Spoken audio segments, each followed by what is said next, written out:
Hello and welcome to the Pharmacy Informatics Professor 2020 with your host, Dr. Armin Simonian.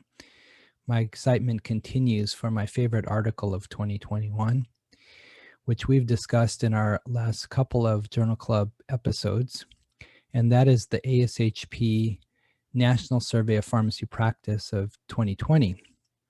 Now, in our first episode, episode 79, where we talked about this survey, I did a general overview of the survey, and then in the last episode we talked specifically about their findings on automated dispensing cabinets, which is the #1 implemented technology.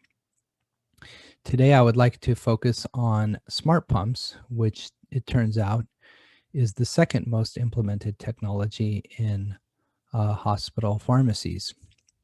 So let's get to the presentation and let's talk specifically about smart pumps and what they found that was interesting in the survey.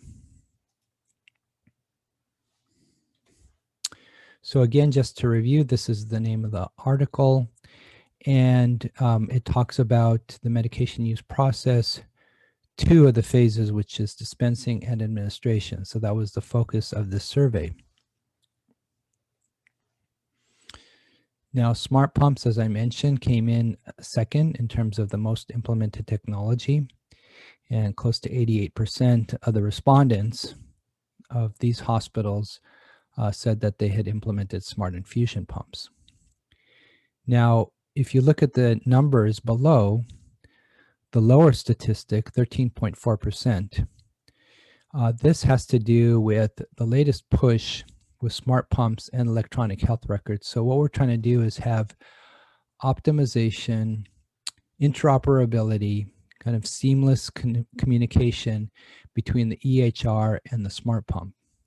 And what does that give us? So if the EHR is sending verified IV orders to the smart pump, when we go to the smart pump, we can scan the pump, scan the patient, and scan the bag, IV bag, and that will verify the order on the patient, and it can auto-program the smart pump. Without auto-programming, the nurse has to enter the amount of fluid that's going to be infused and also the rate of infusion. In addition, up front, the nurse has to pick the drug off of a list of IV preparations. Now, errors can occur, so this is a huge med safety issue, even though we do have safeguards in place with our smart pumps that help us to block infusions that might be entered as too low of a rate or too high of a rate to provide a soft stop or a hard stop when these parameters are exceeded.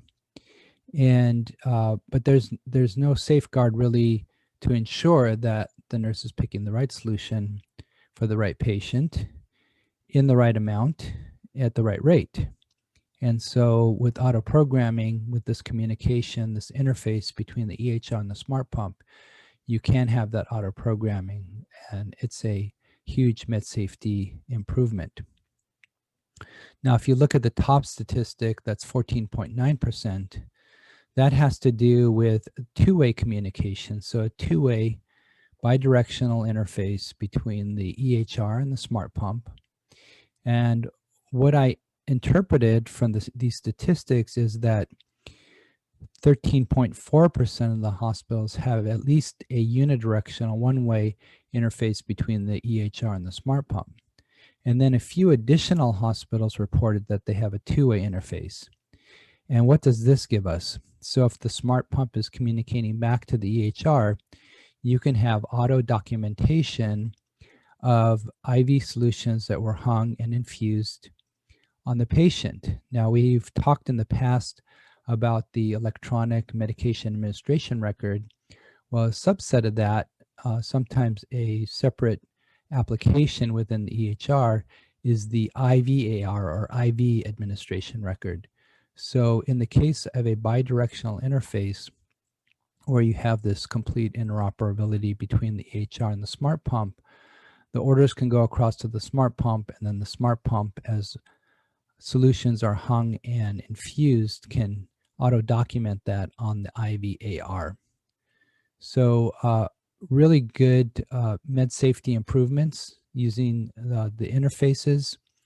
And this is something that's been increasing. I can tell you that there are a lot of hospitals today who are looking at this type of integration, and this is one of the major projects I think that pharmacy informaticists are focusing in on in their hospital practice. So this is what the survey found, and it's encouraging to see that these numbers are increasing, and we're seeing this um, interoperability between the EHR and the smart pump. All right, so if this discussion about smart pumps within the survey was interesting for you, then please like the video and subscribe to my channel, and I'll thank you for that. And in the meantime, stay safe, stay healthy, look after the health of others, and I'll continue to work on more episodes, and I hope to see you next time. Take care.